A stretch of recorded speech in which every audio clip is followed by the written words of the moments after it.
Es reconfortante, hermanos, ver cómo Dios está llamando también a esos niños por medio de sus padres, porque como dijo el apóstol Pedro, para vosotros es la promesa y para vuestros hijos.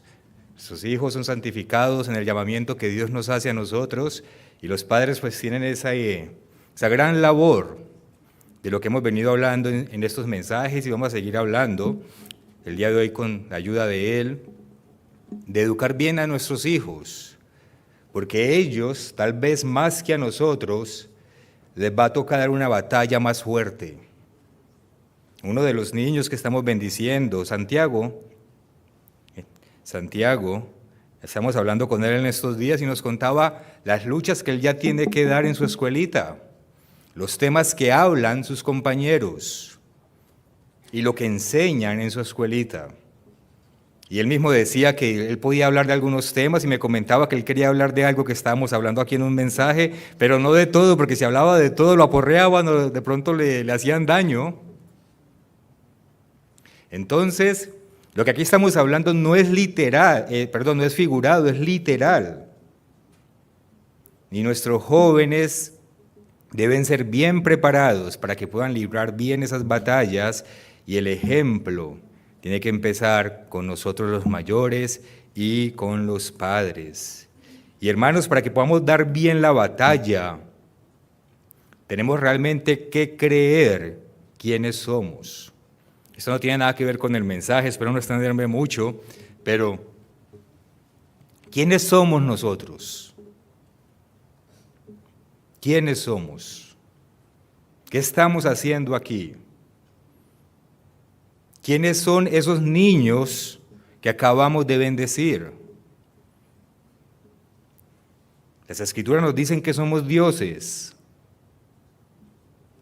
aunque aún somos de carne y hueso, aunque aún no se ve lo que hemos de ser, pero tenemos la certeza de que así será. Y solamente si estamos realmente convencidos de lo que somos, si no estamos jugando a la iglesia, si no somos tibios y mediocres, solamente si vivimos este llamamiento con pasión y lo creemos así, solamente así se lo podemos transmitir a nuestros hijos. Pero un hijo nuestro, un niño, no va a creer aquello de lo que nosotros no estamos plenamente convencidos, ni mucho menos va a hacer aquello que nosotros no hacemos bien. Al contrario, le podemos estar dando un mal ejemplo cuando no libramos bien libradas las batallas por nuestra falta de fe o de disciplina o de compromiso.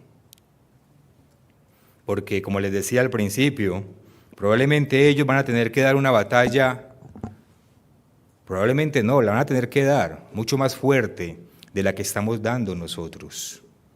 Y van a requerir de todo nuestro apoyo, de toda nuestra fe, de toda nuestra entrega, para que ellos no sean derrotados en el camino y para que no se desanimen. Desde los detalles más pequeños, le hemos dado el ejemplo a nuestros hijos, estudiando la palabra de Dios todos los días durante la fiesta. Le hemos dado el ejemplo a nuestros hijos arrodillándonos con Él todos los días de esta fiesta, orándole a nuestro Padre por medio de nuestro Señor Jesucristo. Le hemos dado el ejemplo correcto a nuestros hijos con cada palabra que sale de nuestra boca, siendo pacientes, humildes, amorosos, perdonadores, equilibrados en nuestro comportamiento. Porque sabemos que los niños tienen una esponja en su cerebro que absorben todo lo que ven de nosotros. Entonces es grande la responsabilidad que tenemos como padres y como adultos, porque los niños están viendo nuestro ejemplo. Y si nos comportamos con la dignidad de ser embajadores de la Nueva Jerusalén, nuestros hijos van a crecer con esa dignidad también, corriendo por sus venas, la que heredan de sus padres físicos. Y cuando llegue el momento y hagan el pacto con Dios, van a tener el Espíritu de Dios, el poder de Dios también corriendo por sus venas. Si nosotros, los adultos, hemos hecho nuestra parte y hemos dado el ejemplo correcto. Hay una frase que dice: no escondas la cabeza como el avestruz. No escondas la cabeza como el avestruz. Es una creencia popular, es más bien un mito de que cuando un avestruz se asusta, ella mete su cabeza dentro de un hueco o hace un hueco y ahí esconde su cabeza, creyendo que porque su cabeza está totalmente oculta, entonces también todo su enorme cuerpo queda desapercibido de las fieras o de los enemigos u otros animales que lo vayan a atacar. No es más que un mito, en realidad las avestruces no ocultan su cabeza cuando están asustadas, a veces introducen la cabeza porque están acomodando sus huevos, pero si usamos esa frase para referirnos o para decirle a alguna persona que prefiere cerrar sus ojos ante el peligro, prefiere hacerse el que no pasa nada e ignorar lo que está sucediendo a su alrededor y después ver qué pasa. Es una frase que la usamos en ese sentido. Hay una escritura en Isaías, en el capítulo 30, que habla más o menos de esto. Isaías capítulo 30, en los versículos 9 y 10. Isaías 30, 9 y 10 dice: porque este pueblo es rebelde, hijos mentirosos, hijos que no quisieron oír la ley del Eterno, que dicen a los videntes: no veáis, y a los profetas: no nos profetices lo recto, decidnos cosas halagüeñas, profetizad mentiras. A veces no queremos ser exhortados, a veces no queremos que se nos advierta del peligro que hay a nuestro alrededor, porque incomoda, porque nos crea un poco de tensión. Yo recuerdo cierta vez que en uno de los programas del Mundo de Mañana que publicamos en las redes sociales, que por lo general tienen muy buena aceptación, pero también hay personas que hacen comentarios negativos, y una vez una persona nos criticaba diciendo: siempre hablando, siempre asustando a las personas. Algo así decía el comentario. Siempre hablando de profecía, siempre asustando a las personas, siempre llenándolas de terror. ¿Por qué? Porque ellos quieren oír cosas halagüeñas. Decirles: no, todo está bien, así sean mentiras, para no sentir la incomodidad de que causa en nosotros la inminencia de un peligro. Es mejor ignorarlo, es mejor cerrar los ojos y después vemos qué pasa. A lo mejor no pasa nada y nos libramos de esa incomodidad. Pero continúa diciendo el versículo 11 de Isaías 30: dejad el camino, apartaos de la senda, quitad de nuestra presencia al Santo de Israel. Por tanto, el Santo de Israel dice así: porque desechasteis esta palabra, y la palabra de Dios incluye la profecía y la advertencia y la amonestación de estar atentos, velando hacia adentro y hacia afuera. Por eso un gran porcentaje de la palabra de Dios, de las Escrituras, es profecía. Una gran parte de ella es profecía, más del 30%. Por tanto, el Santo de Israel dice así: porque desechasteis esta palabra y confiasteis en la violencia y en iniquidad, es decir, ellos mismos encuentran la solución a sus problemas, y en ello os habéis apoyado, por tanto, os será este pecado como grieta que amenaza ruina. ¿Qué sabiduría hay en ignorar el mal que se avecina y recibir el golpe de frente? Simplemente porque nos asusta un poco lo que pueda suceder.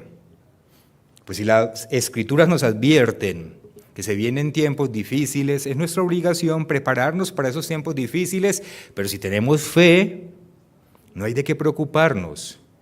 Nuestra preocupación debe ser ¿en qué? En estar haciendo las cosas a la forma de Dios. Esa es nuestra preocupación.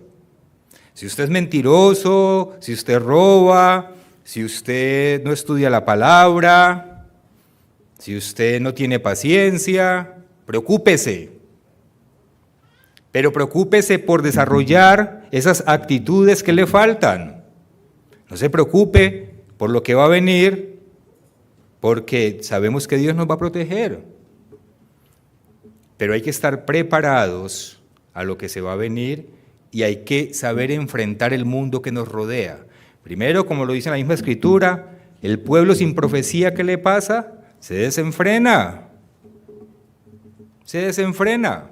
Nos pasa lo mismo que le pasa al mundo. Comamos, bebamos, compramos, vendamos, como advierte nuestro Señor Jesucristo, que va a estar el mundo en el tiempo del fin. Todo el mundo distraído en sus propias cosas, desenfrenado.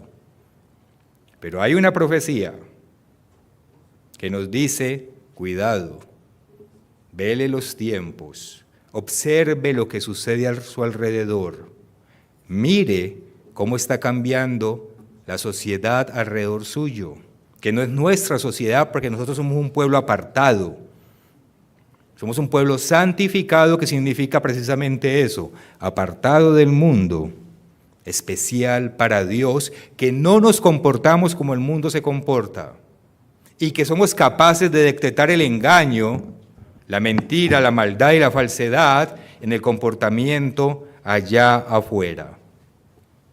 Entonces, con esto en mente, vamos a continuar estudiando un tema que amenaza con destruir la familia y amenaza con destruir a nuestros hijos, a esos pequeños, en desobediencia a la ley de Dios. Vamos a ver algunas diapositivas, si las pueden poner, por favor. Muy bien, vamos a leer varias frases de un libro que estuve leyendo hace poco antes de venir para acá. Se llama Un daño irreversible. La verdad me impactó mucho, muchos aspectos de este libro. Si lo pueden comprar, cómprenlo. Eso es una buena lectura, muy buena. Hecha por una experta, una psicóloga, no tiene que ver con religión, pero ella misma capta y sabe que la dirección en la que va el mundo, y sobre todo con nuestros hijos, no es la correcta.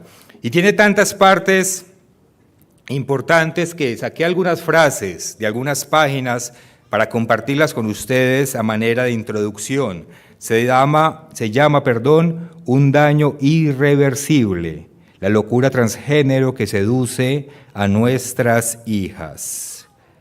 Y dice en la página 25, en octubre de 2017, California promulgó una ley que amenazaba con la cárcel a los trabajadores sanitarios que se negasen a utilizar los pronombres de género que pidieran los pacientes. Nueva York había adoptado una ley similar que se aplicaba a empresarios y dueños de propiedades. Páginas 26 y 27, abro comillas. La disforia de género se caracteriza por una disconformidad grave y persistente con el sexo biológico. Históricamente, y préstenle atención a esto, históricamente afectaba a una pequeña parte de la población, alrededor del 0,01%, y casi en exclusiva a los chicos, es decir, a los hombres. Esto ha cambiado de forma drástica. Por primera vez en la historia de la medicina, las chicas, es decir, las niñas de nacimiento, ella dice nacimiento porque como hoy en día hay mujeres que nacen mujeres pero no se consideran mujeres, entonces las mujeres, las niñas, no solo están presentes entre quienes se identifican de esa manera, sino que constituyen la mayoría. Página 28. Estados Unidos se ha convertido en un terreno fértil para este entusiasmo masivo por razones que tienen que ver con nuestra fragilidad cultural. Ella habla de Estados Unidos, pero eso se aplica en realidad prácticamente a todos los países del mundo occidental. Se menoscaba a los padres, se confía en exceso en los expertos, se intimida a los disidentes en ciencia y medicina. La libertad de expresión claudica ante nuevos ataques. Las leyes sanitarias del gobierno conllevan a consecuencias ocultas y ha surgido una era intersectorial en la que el deseo de escapar de una identidad dominante anima a los individuos a refugiarse en asociaciones de víctimas. Por eso, allá afuera parece que todo el mundo fuese una víctima. Páginas 29 y 30. El fenómeno que arrasa entre las adolescentes, las niñas, no tiene su origen en la disforia de género tradicional, sino ¿en qué? En los videos de Internet. Y esto después de un estudio serio y concienzudo al respecto. Padres, ¿quién está educando a sus hijos? ¿Ustedes o la Internet?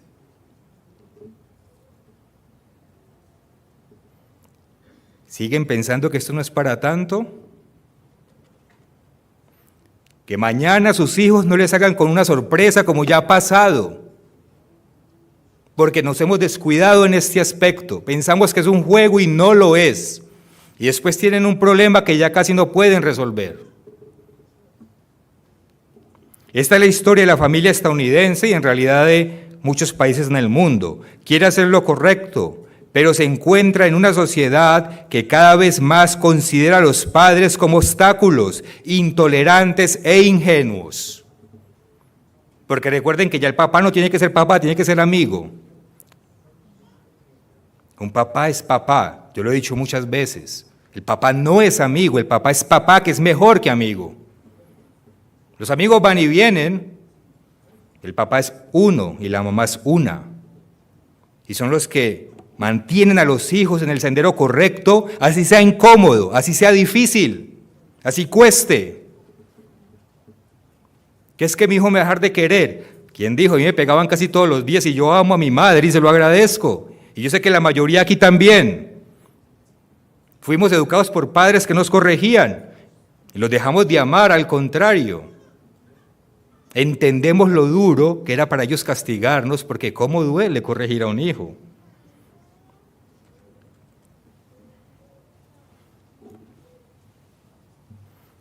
Página 34. Entre 2019 y 2017, el número de estudiantes de secundaria que contemplaron el suicidio aumentó un 25%. Entre 2005 y 2014, el número de adolescentes diagnosticados con depresión clínica creció un 37%. Y las más afectadas, experimentando la depresión a un ritmo 3 veces mayor que los chicos o que los jóvenes, fueron las mujeres adolescentes.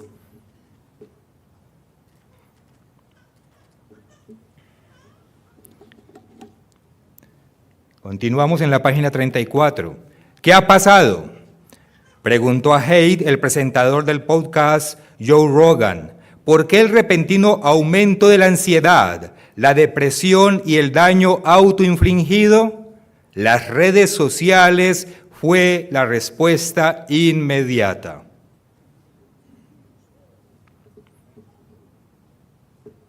En 2018, el 95% de las mujeres adolescentes tenía acceso a un smartphone, un teléfono inteligente. Las redes sociales son muy populares entre los jóvenes. Presentan una amplia gama de tutoriales visuales de inspiración pictórica para autolesionarse, como la anorexia, los cortes y el suicidio. Eso es lo que ellos ven ahí. Y cuando ustedes hacen así, ellos en una milésima de segundo cambian la página.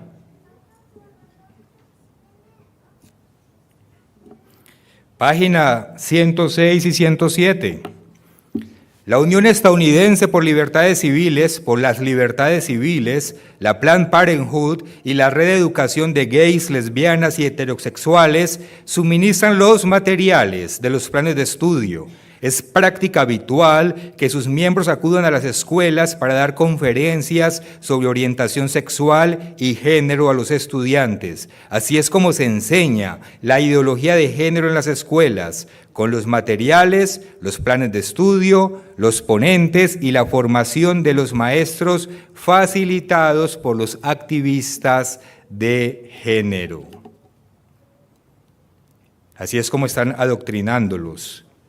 Página 68, dice, aquí reflexiona la autora y dice, también me pregunto cosas que no digo en voz alta, y ella reflexiona, si esta locura transgénero no es en parte resultado de niños sobreprotegidos, niños mimados y desesperados por delimitar el territorio para la rebelión.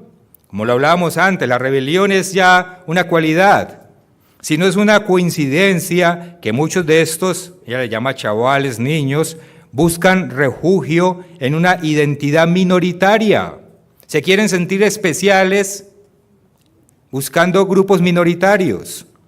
O si solo es el hecho de que en su mayoría procedan de familias progresistas y que, criados con pocos muros, buscan barreras que derribar. Y luego está nuestra obsesión moderna por la salud mental, medicando a todos hacia el nivel óptimo de felicidad, como si fuéramos neumáticos para rellenar de aire. Página 68. Con la ayuda de batallones de terapeutas, la clase media alta se ha acostumbrado a erradicar la ansiedad, la depresión e incluso la decepción social donde quiera que las encuentren. Tal vez hemos formado a los jóvenes para que consideren la felicidad como un estado mental constantemente accesible. Quizá han llegado a creer que la tristeza momentánea equivale a una crisis y que en lugar de una fase para ignorar, el desánimo adolescente es una catástrofe que hay que erradicar.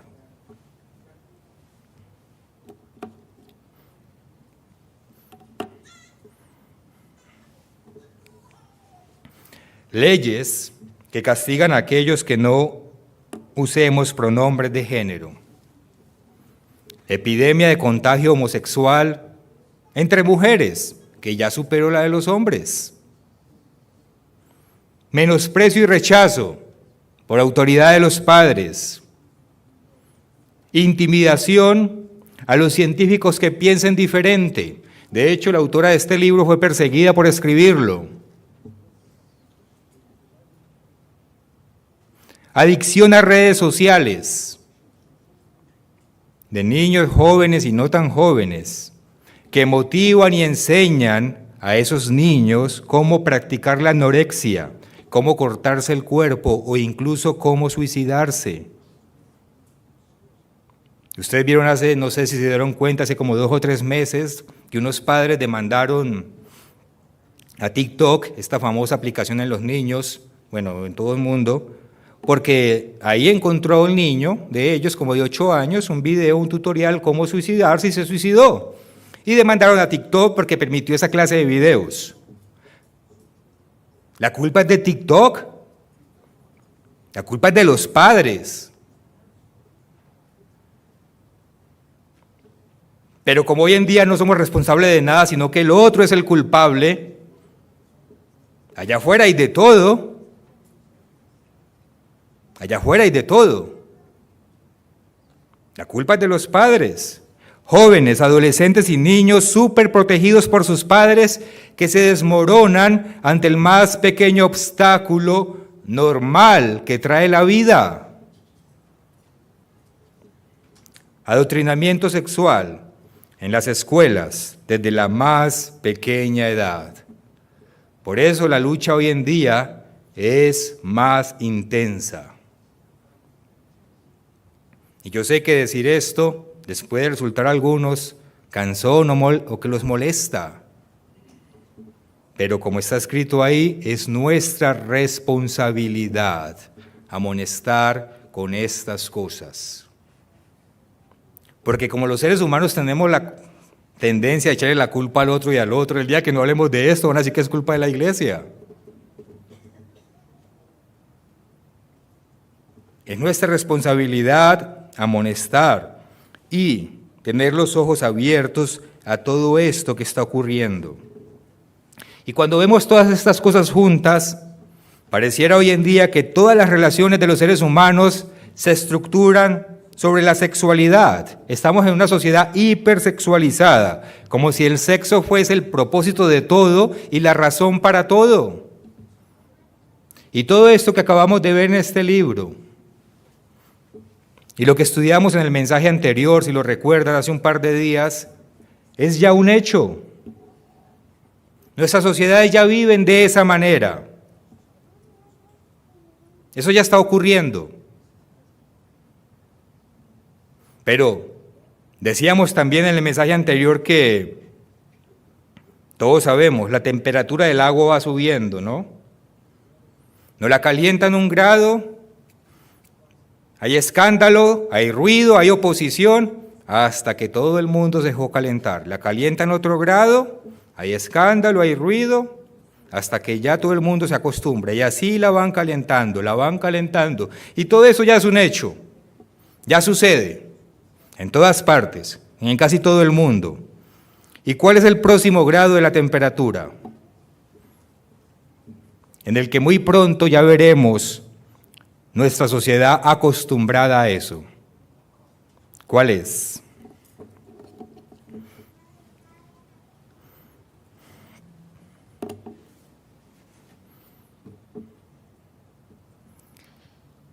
El derecho a la pedofilia consentida. Irene Montero, ella es la ministra de Igualdad, porque ya hay ministerios de Igualdad, según lo hablamos en el mensaje anterior, de España. Abro comillas. Son de especial gravedad las afirmaciones de la ministra de Igualdad en su comparecencia en el Congreso de los Diputados sobre el derecho de los niños, niñas y niñas a conocer su propio cuerpo y a tener relaciones sexuales con quien quieran. Eso sí, no se preocupen, mientras esté basado en el consentimiento previo.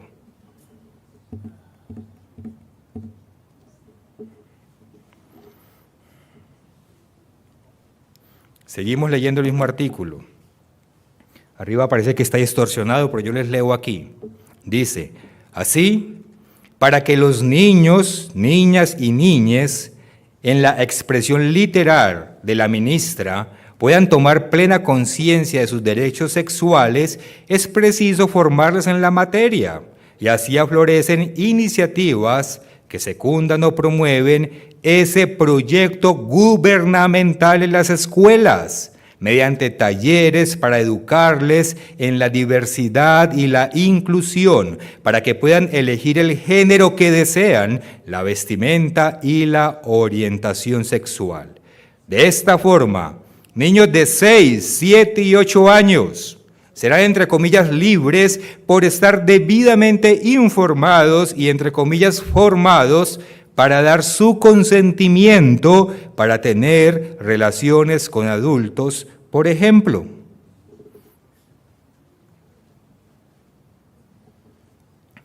¿Alguien aquí todavía piensa que este tema es una exageración? Hace pocos años el solo hecho de mencionar eso era delito, y ya una funcionaria del gobierno con autoridad para implementarlo ya lo empezó a mencionar. Y claro, se levantan voces en contra y se forma un escándalo, como hacíamos un escándalo hace 10, 15 años con las conductas que veíamos ahora, que ya están aprobadas.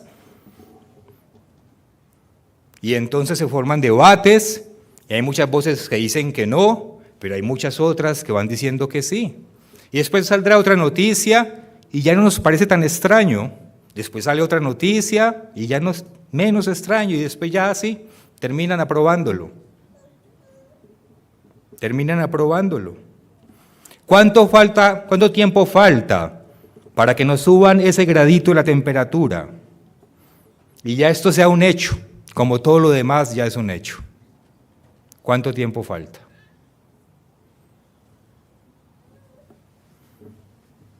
Ese cuento de que una conducta necesariamente no lleva a otra es puro cuento. Sí lleva a otra. Una conducta degenerada sí va conduciendo a otra conducta más y más y más degenerada. El mal engendra un mal aún mayor.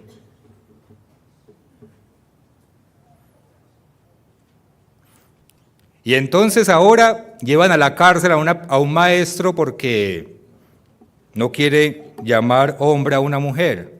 Y mañana ya la noticia va a ser, llevaron a la cárcel a un maestro porque no consintió una relación sexual de un adulto con un niño. Esa va a ser el titular, yo no sé en cuántos años. Pero lo estamos viendo suceder ante nuestros ojos. El mundo se está transformando ante nuestros ojos. Ya no estamos a la puerta de Sodoma y Gomorra, ya estamos caminando entre ella. Recuerdan cómo hasta los niños estaban pervertidos cuando llegaron los ángeles. Y esa es nuestra lucha y la lucha que tienen que dar esos jóvenes que hoy estamos bendiciendo. Y hermanos, no se lo tomen a la ligera. No digan, mi caso es diferente. No digan, mi niño es especial, mi niño sí puede. No puede. Si ustedes no están ahí con él, ejerciendo la autoridad de padre, controlando esos aparatos que tanto les gustan a ellos e incluso a nosotros, sus hijos van a ser arrastrados por eso. Porque cada vez la lucha va a ser más difícil y va a ser más intensa. A mí se me quedó muy grabado, y yo creo que a ustedes también, un mensaje que nos dio don Mario Hernández en la fiesta, creo que en el 2020, que él tituló El colmo de la maldad, y en ese mensaje él demuestra cómo una sociedad llega a su colmo cuando los niños ya son completamente pervertidos. Y ya lo están siendo. Ya lo están siendo. Y ahora esos adultos malvados y perversos quieren lograr que ese niño de 8 años diga, no, es que él me gusta. Y entonces ya pueden tener relaciones sin problema.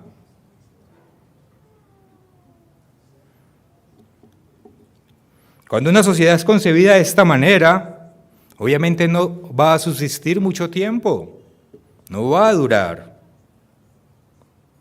No es extraño entonces ver cómo la sociedad se está aniquilando a sí misma, cómo se está cumpliendo. Esto es profecía cumplida ante nuestros ojos.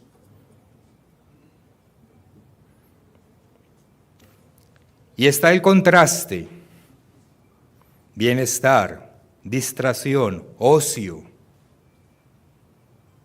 Todo el mundo distraído, todo el mundo entretenido. Y por el otro lado, eso se está introduciendo en las mentes de todas las personas.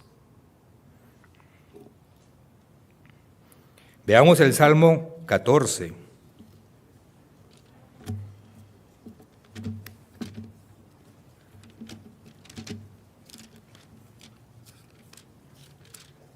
Salmo 14. Leamos el versículo 1. Dice el necio en su corazón, no hay Dios. Dice el necio en su corazón, no hay Dios. Por medio de leyes y decretos están sacando a Dios de las escuelas y de las universidades, donde ya prohíben hablar de Dios. Mejor hablemos de la evolución, no de Dios. Prohíben enseñar religión. Mejor hablemos de la evolución y de lo que saben los científicos, no de Dios. Por medio de películas y de series en la televisión y en esas plataformas que hay, están sacando a Dios de la mente de las personas.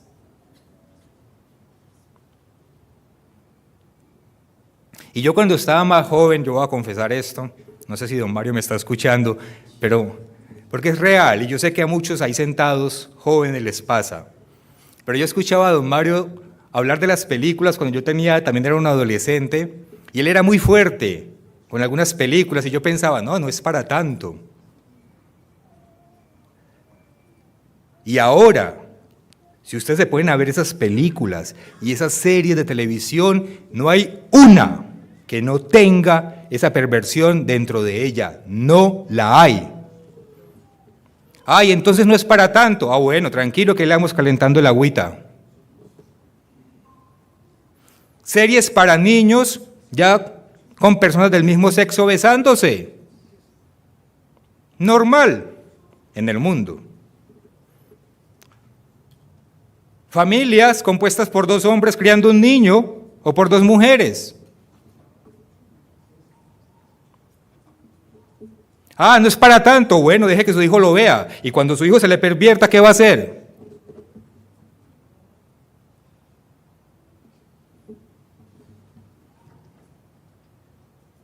Sí es para tanto. Y en mi época eran más disimulados. Hoy en día no hay ningún disimulo. Todas esas películas, esas series, sepan escogerlas. No dejen que sus hijos pequeños vean nada que ustedes no sepan lo que es. porque les garantizo que no hay una que no tenga la semilla de maldad y que le va a quedar aquí a su hijo. Ahí le va a quedar y lo va acostumbrando, lo va acostumbrando. Por medio del ocio y el descuido de los padres, se está sacando a los hijos, o se está sacando de los hijos la conciencia de Dios en los niños. Dejar que sus teléfonos celulares eduquen a sus hijos es dejarle la puerta abierta al enemigo para que saque a Dios de sus corazones.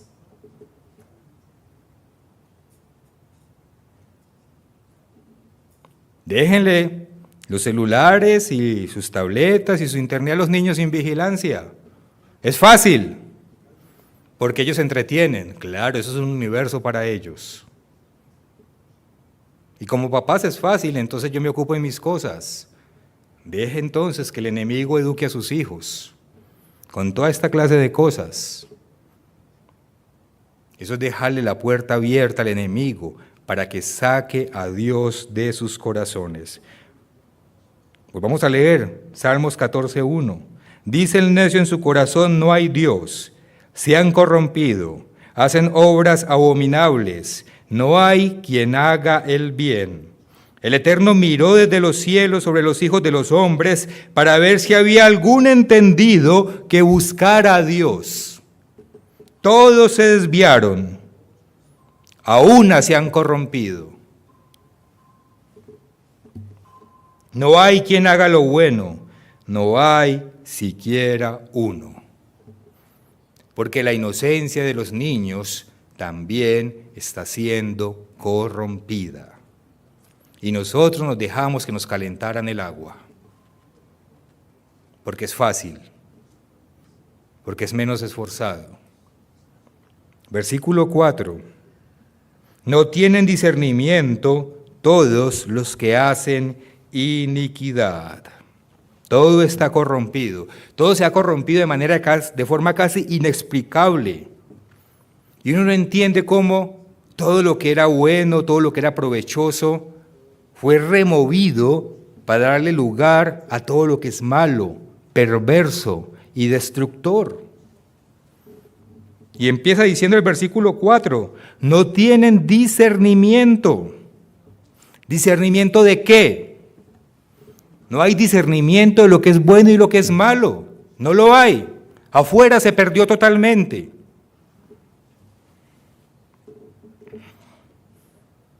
Y la razón por la cual no hay discernimiento, ¿cuál es? La dice el versículo 1, lo acabamos de leer. La razón por la cual no hay discernimiento es ¿por qué? Porque, dice el necio, en su corazón no hay Dios. Es decir, no es un pensamiento superficial, sino que están desarraigando, están arrancando a Dios desde lo más profundo de nuestras conciencias. Eso es lo que está haciendo el mundo allá afuera. Está arrancando a Dios del corazón de sus niños y de todo el adulto que se deje. Y de esa manera estamos alcanzando un grado de depravación inimaginable. Porque como leímos en algunos apartes de este libro, se están ocupando de adoctrinar a los niños. Están siendo adoctrinados, no lo duden. Su hijo también, en la escuela, lo está haciendo. Hable con ellos y verá que les van a decir que sí. Yo les he preguntado y me han dicho sí. Están siendo adoctrinados. Es cuestión de pocos años para que, como decimos, ya los cables estén completamente trocados, para que todos los sentidos estén alterados y tengan una percepción de la vida totalmente corrompida. Hace poco vi una entrevista. Era una persona que era un travesti, arrepentido, y les voy a hablar de estos temas porque si no los hablamos aquí, allá afuera ellos sí se los hablan. Entonces hay que enfrentar los temas como son. Allá afuera llevaron era la entrevista a una persona que era travesti y se había arrepentido de ese camino. y ella fue invitada al Congreso, creo que el país era Uruguay o Paraguay, no recuerdo cuál era bien. Lo invitaron al Congreso porque en el Congreso estaban debatiendo una ley de estas de género.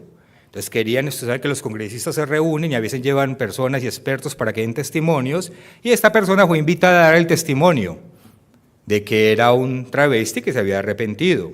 Y él narra toda su historia, narra cómo fue abusado cuando era un niño y por eso fue una de las razones que él se desvió, y narra cómo le decían que si seguía ese camino, pues él encontraría la verdadera felicidad y encontraría la aprobación de todo el mundo. Y entonces él contó y dijo que en ese mundo encontró todo menos felicidad. Dijo que era un mundo donde abundaba la drogadicción, por ejemplo. Él dijo, más del 80% son drogadictos. No todos, pero más del 80%. Y dijo, el que lo niegue está mintiendo, porque yo pertenecía a ese mundo. Me sometían a terapias hormonales, me sometían a cirugías, prometiéndome la felicidad, y nunca la encontré. Encontré enfermedad tras enfermedad tras enfermedad. Ahora soy estéril y tengo cáncer. Por esos tratamientos en los que el cuerpo es intentando recuperar su naturaleza con la que Dios lo creó, y son con químicos y químicos, intentando destruir el cuerpo. Pero eso no es lo que les quería comentar de esta historia. Él cuenta todo el relato, muy impresionante. Y al final, un congresista le pregunta, ¿es usted cristiano? Y él dice, sí, yo después de que estaba en el abismo, encontré a Dios y me convertí al cristianismo. El cristianismo del mundo, pero encontró a Dios, dice él, y se convirtió al cristianismo. Inmediatamente, por haber aceptado que es cristiano, todo su testimonio fue atacado y desechado, porque era un radical, era un sectarista, era una persona que no era tolerante, que no aceptaba la diversidad, que estaba lleno de ideas anticuadas y pasadas de moda. Y todo lo que él dijo quedó desestimado, solamente por el hecho de que se convirtió al cristianismo. No importaba que él era un testimonio real de que no encontró la felicidad y que estaban destruyendo su cuerpo con esas terapias hormonales. Eso no importó. Lo único que importó es que él se había convertido al cristianismo. Como leímos en el versículo 1, en la sociedad moderna, por el solo hecho de creer en Dios, somos descalificados moralmente. Creer en Dios ya no es un valor en el mundo, es todo lo contrario. Creer en Dios en el mundo ya es sinónimo de odio, de intolerancia, de sectarismo. Y esa es la lucha que nosotros tenemos que dar con más fuerza y preparar a nuestros niños para que sepan dar esa clase de lucha.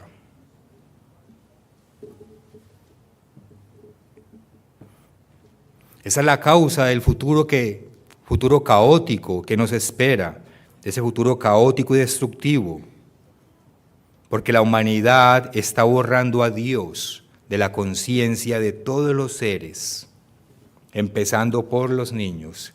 ¿Y qué significa borrar a Dios de la mente y de los corazones de los niños y de todo el mundo? Significa borrar su ley, significa borrar sus instrucciones de vida.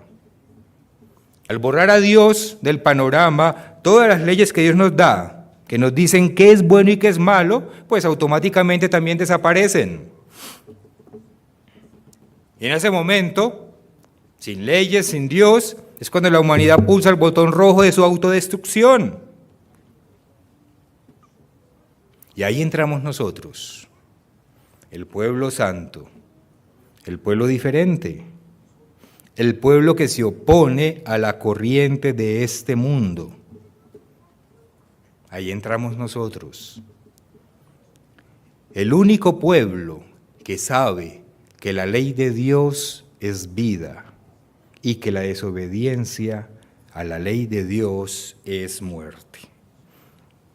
Yo acostumbro a leer mucho esta cita de Deuteronomio 30, porque es importantísima para nosotros y que también nuestros hijos tengan claro y que ustedes, padres, les sepan explicar lo que Dios nos dice aquí en Deuteronomio 30, versículo 19. A los cielos y a la tierra llamo por testigos hoy contra vosotros, que os he puesto delante la vida y la muerte, la bendición y la maldición. Escoge pues la vida para que vivas tú y tu descendencia, amando al Eterno tu Dios, atendiendo a su voz y siguiéndole a Él, porque Él es vida para ti. O sea, Dios es la vida, su ley es la vida. Él es vida para ti y prolongación de tus días. Esto es lo que nuestros jóvenes tienen que entender y que ustedes, padres, tienen que enseñárselo en todo momento, todos los días, que un niño sepa por qué la ley de Dios es vida y por qué transgredirla es muerte, y en sentido literal. Porque Él es vida para ti, prolongación de tus días, a fin de que habites sobre la tierra que juró al Eterno tus padres, a Abraham, Isaac y a Jacob, que les había de dar. Para nosotros eso es la ley de Dios, vida. Desobedecerla es muerte. Pero la humanidad ha caído en el error de pensar de que las leyes de Dios son anticuadas, que no se aplican a nosotros en los tiempos modernos, que son leyes inventadas por un señor llamado Moisés por allá en la antigüedad y que fueron dadas a un pueblo arcaico en la antigüedad, del que ya no queda sino el recuerdo para algunos. Y la humanidad ignora voluntariamente que estas leyes no fueron dadas a un pequeño pueblo, tampoco fueron dadas para toda la tierra. Las leyes de Dios gobiernan el universo entero. Esas son las leyes de Dios, son las leyes que rigen el universo entero, son leyes que anteceden, que están antes de la existencia del ser humano. Esas son las leyes de Dios, que están antes de la existencia de la humanidad. Y continuarán existiendo, aun cuando la humanidad deje de existir tal y como la conocemos hoy. Eso es la ley de Dios. Lo tenemos claro. Entendemos nosotros como discípulos de Cristo qué es para nosotros la ley de Dios. Todas las respuestas, absolutamente todas, a lo que sucede en el universo, incluida la tierra, incluidos nosotros como seres humanos que Dios nos puso para habitar la tierra, están en la ley de Dios. Desobedecer esas leyes nos va a llevar siempre al mismo final: dolor, sufrimiento, angustia, destrucción, violencia y al final la muerte. Y al final la muerte. En Oseas, en el capítulo 4, encontramos una advertencia que se aplica a nosotros como pueblo de Dios. Oseas 4,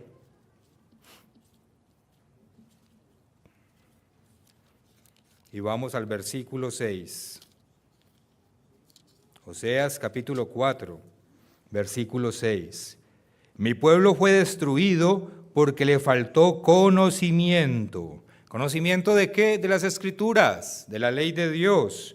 Por cuanto desechaste el conocimiento, yo te echaré el sacerdocio. Y porque olvidaste la ley de tu Dios, también yo me olvidaré de tus hijos. O sea que nosotros como padres, ustedes como padres,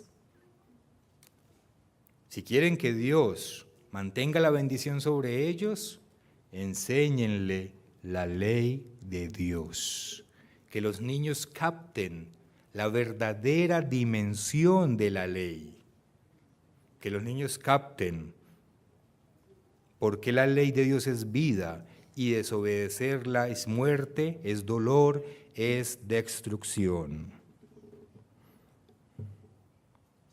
Nosotros como pueblo espiritual de Dios no podemos cometer el error que cometieron muchos en el pueblo físico, olvidarse de la verdadera ley.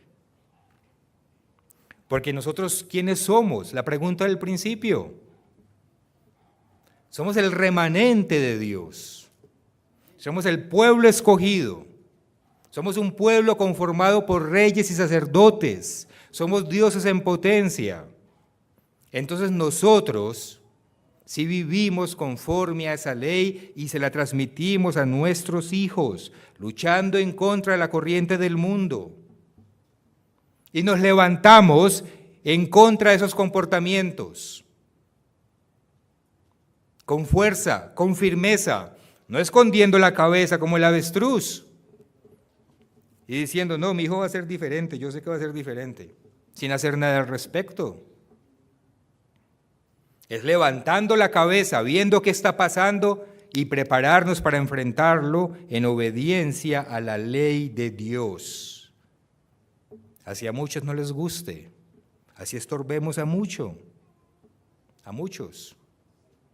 Y para poder nosotros oponernos correctamente a esa corriente del mundo y también enseñársela a nuestros hijos, tenemos que entender y tener claro qué es la ley de Dios, para no dejarnos confundir, para aplicarla correctamente. Y de paso, nos estamos entrenando para aplicar esa ley de Dios en el milenio, a todas las naciones del mundo, cuando la vamos a juzgar, cuando seamos reyes y sacerdotes. El título para este estudio es La eternidad de la ley de Dios. La eternidad de la ley de Dios. Vamos a estudiar un poco este tema, porque es de suma importancia para nosotros. Vamos a hacer un repaso rápido, que yo sé que todos ustedes saben, pero vamos a entender y a estudiar por qué la ley de Dios es la respuesta a todos los males que tiene la humanidad, porque la ley de Dios es eterna y es la solución para el caos al que se enfrenta la humanidad. Y empecemos por recordar cómo la ley de Dios existe antes del principio. Cómo la ley de Dios existe antes del principio. ¿Antes del principio de quién? De la humanidad, de nosotros los seres humanos. La ley es anterior a nosotros. La ley existía mucho antes de que Dios pusiera al ser humano en la tierra. Vamos a verlo.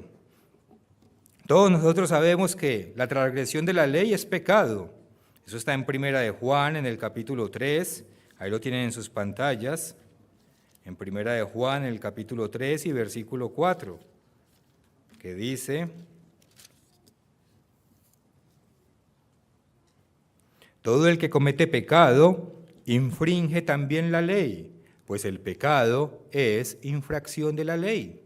Por otro lado, también sabemos que donde no hay ley, no se puede inculpar a nadie del pecado. Eso está en Romanos, en el capítulo 5 y versículo 13. Entonces vamos poniendo esas dos escrituras juntas y vamos formando el mapa. Romanos 5, versículo 13.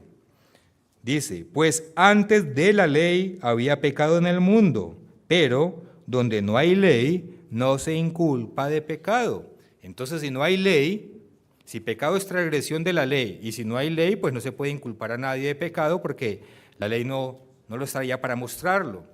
Lo que hace la ley entonces es mostrarnos dónde está el pecado. Eso es lo que hace la ley. Entonces, si es así, ¿cómo se inculpó a Satanás, al adversario, de ser un ser pecador? Vayamos a Ezequiel, en el capítulo 28. Ezequiel 28, y versículos 14 al 16. Y veamos qué sucedió ahí. Ezequiel 28, versículos 14 al 16. Tú, querubín grande protector, yo te puse en el santo monte de Dios, allí estuviste, En medio de las piedras de fuego te paseabas. Perfecto eras en todos tus caminos desde el día que fuiste creado hasta que se halló en ti maldad. Luego dice el versículo 16, a causa de la multitud de tus contrataciones fuiste lleno de iniquidad y pecaste. ¿Cómo pudo haber pecado Satanás y ser inculpado de ese pecado? La respuesta bíblica es porque existía una ley que señalaba el comportamiento de Satanás como pecado. Por eso fue inculpado él. Porque ya había una ley que señalaba su comportamiento como pecado. Y fue exactamente con los ángeles. En 2 de Pedro, en el capítulo 2, en la segunda epístola del apóstol Pedro, en el capítulo 2 y en el versículo 4 leemos: porque si Dios no perdonó a los ángeles que pecaron, a esos que se rebelaron con el adversario antes de que la humanidad existiera, entonces dice, porque si Dios no perdonó a los ángeles que pecaron, sino que arrojándolos al infierno los entregó en prisiones de oscuridad para ser reservados para el juicio. Entonces los demonios, esos ángeles caídos, también fueron hallados culpables de transgredir la ley de Dios en su rebelión. ¿Qué leyes pudieron haber transgredido ellos? ¿Qué mandamientos? Por ejemplo, trataron de apoderarse del trono de Dios. Eso es codiciar, eso es robar. 8º y 10º mandamiento. Por ejemplo, Lucero manipuló a los ángeles para que lo siguieran, y por eso Cristo lo describe en Juan 8:44 como un homicida desde el principio, mentiroso y padre de mentira. Ahí está transgrediendo el 6º y el 9º mandamiento. Solamente para citar un par de ejemplos de cuáles leyes transgredieron el adversario y sus demonios. El punto es que las Escrituras nos demuestran con total claridad la existencia de la ley de Dios antes del principio del ser humano.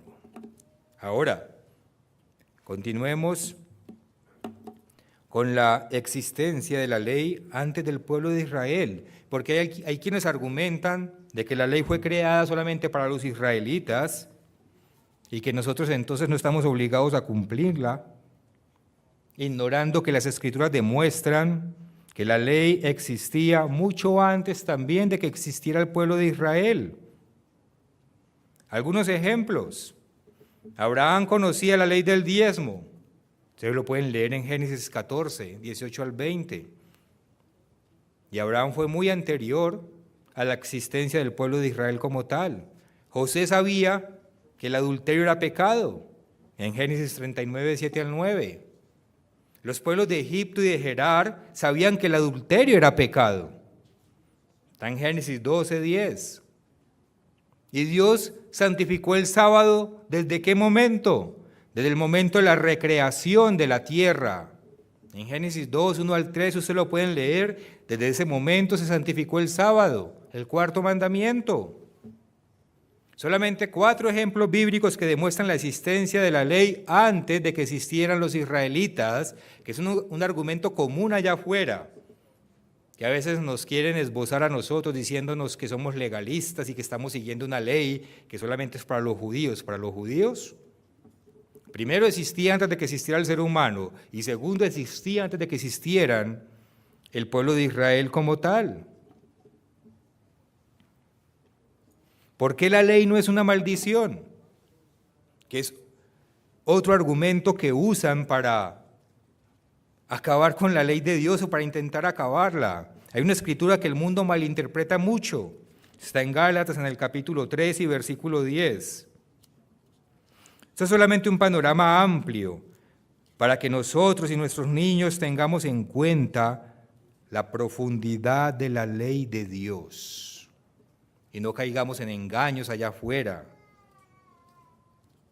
Gálatas capítulo 3, versículo 10.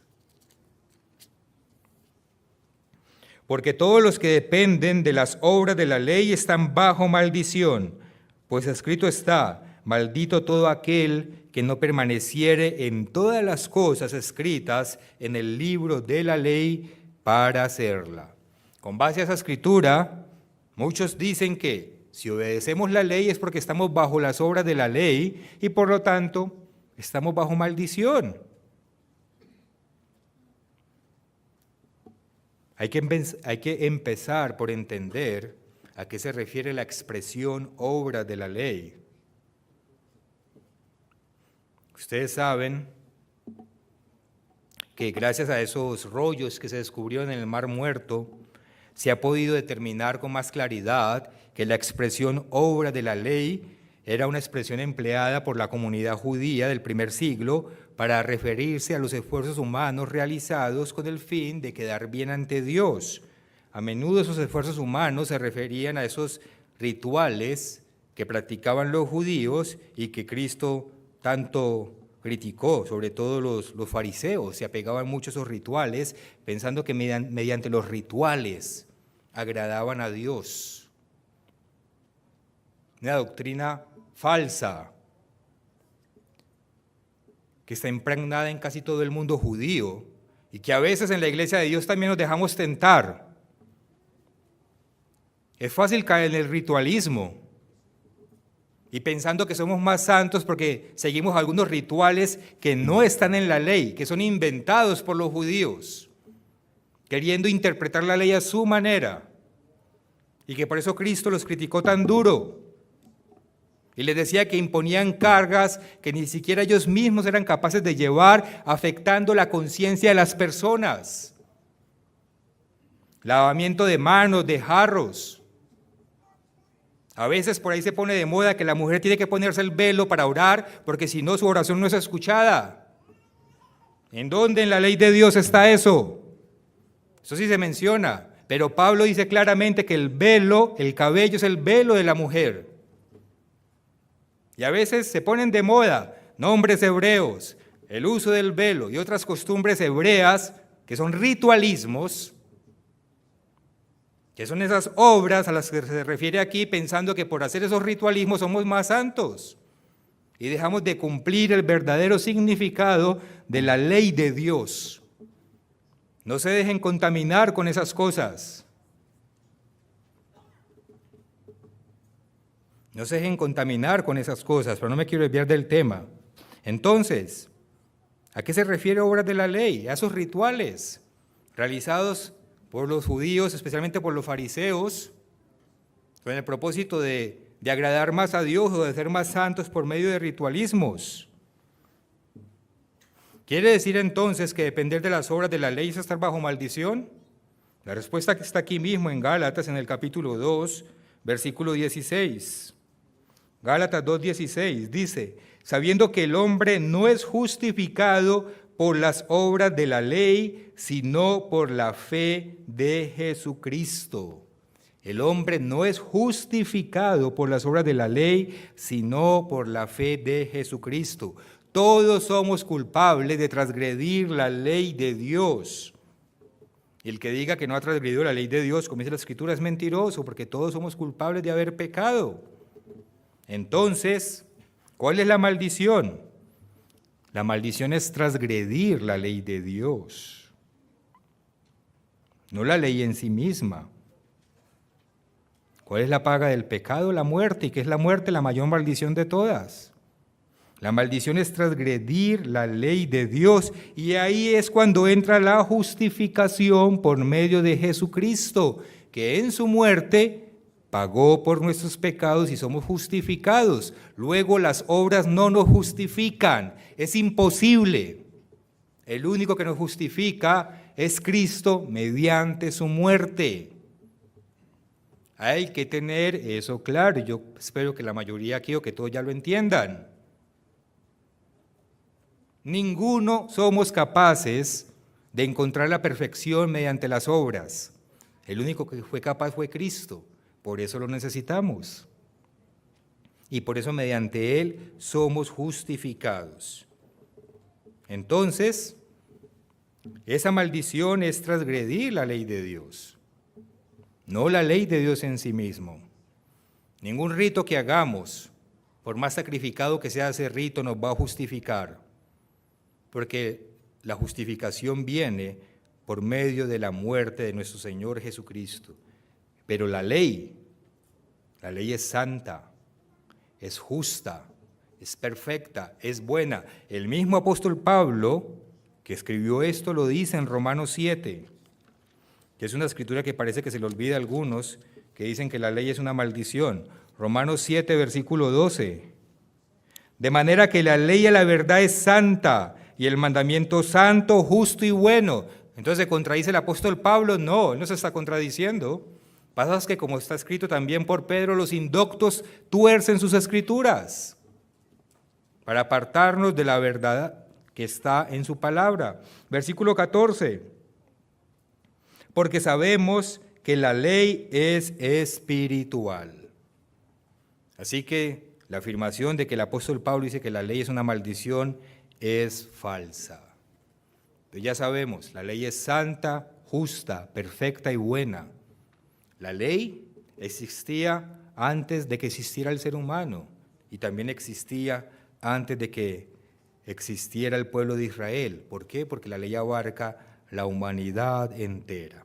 Siendo así, veamos entonces algunos ejemplos de por qué la solución, de por qué la ley de Dios es la solución para todos los males que ahora reinan en la humanidad, o que desde siempre, desde que el hombre pecó. La ley de Dios es la solución para todos los males de la humanidad. ¿Por qué?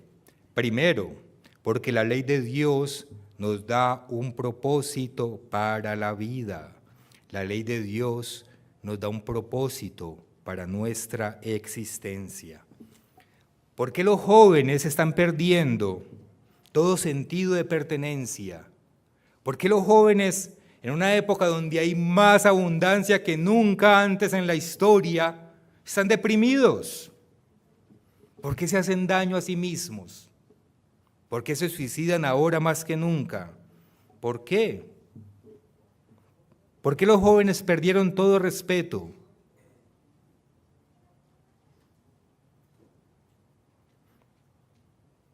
Porque les dejaron su existencia sin propósito.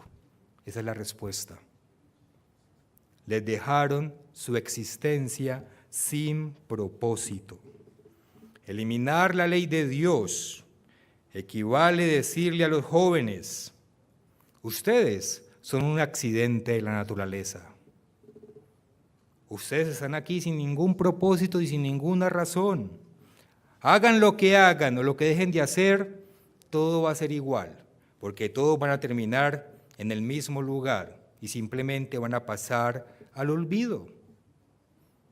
Eso significa quitarle a Dios a nuestros prójimos, a nuestros hijos y a nuestros jóvenes. Es quitarles una razón para existir, o la verdadera razón para existir. Como lo expresó el rey Salomón en esos momentos en que estuvo desviado, que lo hemos estudiado muchas veces. Salomón lo tuvo todo, pero menos una cosa: propósito para su existencia. Él la perdió porque se dejó desviar. Eclesiastés capítulo 2, versículo 15. Eclesiastés 2:15. ¿Qué dice él? Entonces dije yo en mi corazón: como sucederá al necio, me sucederá también a mí. ¿Para qué pues he trabajado hasta ahora por hacerme más sabio? Y dije en mi corazón que también esto era vanidad. Versículo 16. Porque ni del sabio ni del necio habrá memoria para siempre, pues en los días venideros ya todo será olvidado, y también morirá el sabio como el necio. Esa clase de pensamiento, alejado de Dios y de su ley, arrebata toda esperanza para la vida. Nos quita todo propósito en la existencia. ¿Para qué me esfuerzo? ¿Para qué soy diferente? ¿Para qué hago las cosas un poco mejor que los demás si al final todo va a ser lo mismo? Qué pereza levantarnos todos los días. ¿A qué? Si no va a haber ninguna diferencia. Eso es lo que sucede cuando no hay, o cuando no tenemos la ley de Dios en nuestros corazones. ¿Por qué? Porque la ley de Dios, en cambio, nos revela que hay un plan para nosotros y para nuestros hijos. La ley de Dios nos dice, contrario a lo que dice Salomón aquí, que aquí Salomón estaba en esos momentos en que se dejó desviar y Dios dejó constancia de eso para que nosotros aprendiéramos. Contrario a lo que dice Salomón aquí, la ley de Dios nos dice, sí hay diferencia entre el necio y el sabio. Sí hay. Sí hay un propósito para hacer las cosas bien. Sí hay una razón por la cual luchar. Sí vale la pena hacer las cosas a la manera que Dios nos dice. ¿Por qué? Porque hay una meta esperando por nosotros. Hay un trabajo que hacer. La vida está llena de cosas por hacer ahora y en la eternidad, y lo estoy preparando para eso, para cosas que ni siquiera se imaginan. Luche por eso, sea mejor, porque va a tener una recompensa en esta vida y en la que viene. Eso es lo que nos dice la ley de Dios. Nos da esperanza para nuestra vida. Esa esperanza nos da una razón para levantarnos cada día y luchar. Nos da ánimo, nos saca del hastío, nos renueva las fuerzas. Pero hay que tener la mirada puesta en ese fin o propósito que cumple la ley de Dios en nosotros y enseñarla a los hijos para que el hijo no se hastíe de estar vivo, como le está pasando a un alto porcentaje de la juventud hoy en día. Están hastiados de estar vivos porque no tienen razón para su existencia. Hay que darles esa razón. En segundo lugar, la ley de Dios es solución para los males de la humanidad, porque la ley de Dios estructura el correcto funcionamiento de la familia. Estructura el correcto funcionamiento de la familia. Cuando el ser humano, influenciado y dirigido por Satanás, invirtió el sentido de lo que es bueno y lo que es malo, se dio cuenta de que uno de sus mayores obstáculos en su agenda de perversión es la familia, es la institución familiar como la creó Dios. Esa misma señora que vimos hace un rato, que quiere proponer educación sexual para los niños, también está proponiendo extender el concepto de familia a todos los seres que habiten bajo un mismo edificio. Y entonces lo expresa de manera muy inteligente. Es que todos nos debemos solidaridad, nos tenemos que ayudar. Y si hay compañeros de cuarto, por ejemplo, los estudiantes que rentan una casa y comparten habitaciones, o si vivimos todos en el mismo edificio, todos tenemos que considerarnos familia, porque tenemos que ayudarnos los unos a los otros. Qué lindo suena, pero eso no es una familia. Eso no quita que hay que ser solidarios, claro, pero ¿por qué no podemos ser solidarios respetando lo que es familia? ¿Por qué no podemos ayudar a nuestro prójimo sin destruir el concepto de familia, sin diluir el concepto de familia? Y como lo hablamos hace un par de días, también quieren incluir las mascotas. ¿Por qué? Porque Satanás quiere acabar con el concepto de familia, porque el núcleo más fuerte de la sociedad es la familia. Es el núcleo más fuerte de la sociedad. Ustedes saben, a mí me lo enseñaron en primaria, en la escuelita. ¿Cuál es la base o la célula de la sociedad? Y todos repetíamos, la familia. No sé si a ustedes se los enseñaron. Sí, a algunos se los enseñaron. Y eso es lo que están destruyendo, la familia. Porque destruir la familia es destruir la sociedad. La familia está bajo ataque, quitándole a los padres toda autoridad. Y de esa manera, ¿qué pasa con los jóvenes? Son como arcilla, son barro moldeable para los intereses de esos seres que están manipulando la sociedad. Porque los jóvenes, aunque piensen que se lo saben todo, y ustedes saben que todos pasamos por ahí, cuando estamos jóvenes pensamos que no lo sabemos todas y que nuestros papás no saben, en realidad somos totalmente manipulables. Somos moldeables a lo que otros quieran hacer con nosotros. Pero la ley de Dios nos ordena proteger la familia como Dios la instituyó. Por ejemplo, ¿qué nos enseña la ley de Dios? Respeto a la autoridad paternal y maternal. Ustedes pueden leer eso en Éxodo 20, 12 y Efesios 6, 1.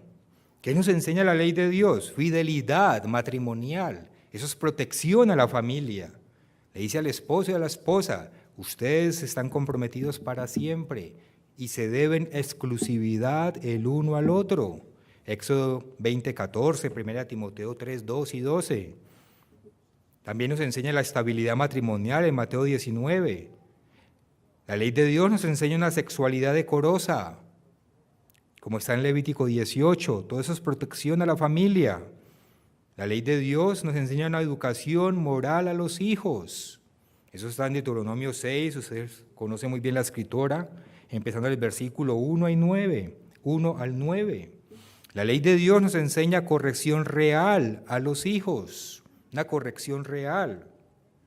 Y esto de la educación moral a los hijos, me devuelvo un poquito, es algo que también nos quieren quitar, porque ya los estados quieren encargarse de la educación de nuestros hijos. Quieren que sean los políticos y lo que ellos decidan qué es bueno y qué es malo. Y eso le corresponde es a los padres, como está en Proverbios 13, 24 y 29, 17. Y en Deuteronomio 6 también. Son los padres los que deben enseñarle el sentido de lo que es correcto, la verdadera moral a sus hijos y corregirlos correctamente. La palabra de Dios nos dice hay que corregir a los hijos. Pero hoy en día ustedes saben que le dicen a los hijos, no lo vuelva a hacer, y si no lo vuelve a hacer le doy esto. Terminan premiándolo en lugar de corregirlo. O sea, me dan un premio por lo que hice para que no lo vuelva a hacer. Entonces yo mi lógica, bueno, entonces si lo vuelvo a hacer me van a dar otro, o más grande. Pero la ley de Dios nos enseña que hay que corregir de manera real a nuestros hijos. Todas estas leyes, entre muchas otras, nos enseñan a proteger la familia, empezando por el matrimonio. Protegemos también a nuestros hijos y como consecuencia la sociedad es protegida. Y en tercer lugar, la ley de Dios es la solución a los males de la humanidad, porque también la ley de Dios nos ayuda a estructurar el correcto funcionamiento de la sociedad. La ley de Dios trae la correcta administración de justicia, en Deuteronomio 16 y 17. La ley de Dios nos enseña a ayudar al pobre correctamente, como lo vimos la vez anterior.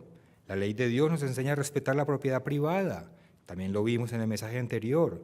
La ley de Dios, por ejemplo, nos enseña a proteger al trabajador o jornalero, es decir, nos enseña que funcionemos correctamente en sociedad. La ley de Dios es todo para nosotros. Es todo. Es nuestra lámpara que nos dice cómo dar cada uno de nuestros pasos. La ley de Dios es la que evita que nos caigamos al abismo. Es la que evita que derramemos tanta lágrima. La ley de Dios es la única que va a proteger a sus hijos cuando sean más grandes. Es la única que los va a mantener por el sendero, el camino correcto. Es la única donde van a encontrar verdadera felicidad, amor y respeto. La ley de Dios para nosotros es todo. Y tenemos que aprenderla, vivirla y enseñarla a nuestros hijos. Por esas razones y muchas más, que no hay tiempo de mencionarlo todo en este mensaje, la ley de Dios es la solución para todos los males que hay sobre la tierra. Y precisamente por eso se va a implementar en el milenio en toda la tierra. Cuando todas las familias estén correctamente constituidas y todos los seres humanos, todos, como lo hemos hablado en mensajes anteriores, desde el más pequeño hasta el más adulto, tendremos que obedecerla. Y entonces por fin vamos a alcanzar la paz y la prosperidad. Isaías capítulo 2, Lo hemos leído muchas veces en esta fiesta, pero como dice el señor Weston, a eso venimos, a recordar las escrituras que tienen que ver con la fiesta. Isaías capítulo 2, versículo 3 y 4. Y vendrán muchos pueblos y dirán, venid y subamos al monte o reino del Eterno, a la casa del Dios de Jacob, y nos enseñarán sus caminos y caminaremos por sus sendas, porque de Sión saldrá la ley y de Jerusalén la palabra del Eterno, y juzgará entre las naciones y reprenderá muchos pueblos, y volverán sus espadas en rejas de arado y sus lanzas en hoces. No alzará espada nación contra nación, ni se adiestrarán más para la guerra. Es decir, por fin llegará la paz, la seguridad y la verdadera prosperidad. Solamente se puede alcanzar mediante la implementación de la ley de Dios en toda la tierra. Esa ley que hoy quieren borrar, que quieren arrancar de los corazones y de las conciencias de todas las personas, empezando por nuestros niños más pequeños. Pero no lo van a lograr. El mundo no lo va a lograr. Satanás no lo va a lograr. No va a borrar toda la ley, ni completamente, ni mucho menos para siempre. ¿Por qué? Porque la ley de Dios es eterna. La ley de Dios es eterna. Dice el Salmo 111, versículos 7 al 8. Salmo 111, 7 al 8. Las obras de sus manos son verdad y juicio. Fieles son todos sus mandamientos, afirmados eternamente y para siempre. Fieles son todos sus mandamientos, afirmados eternamente y para siempre, hechos en verdad y rectitud.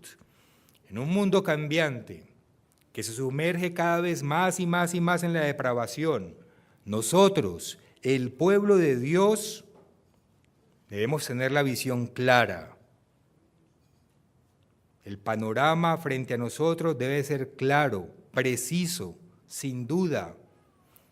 Y nosotros, el pueblo de Dios, tenemos que aferrarnos con firmeza, sin soltarnos, a esa ley, el único camino, a esa ley que es perfecta, inmutable y eterna para nuestra protección y para la protección de nuestros niños, y también como preparación para nuestra función en el mundo de mañana cuando seamos reyes y sacerdotes.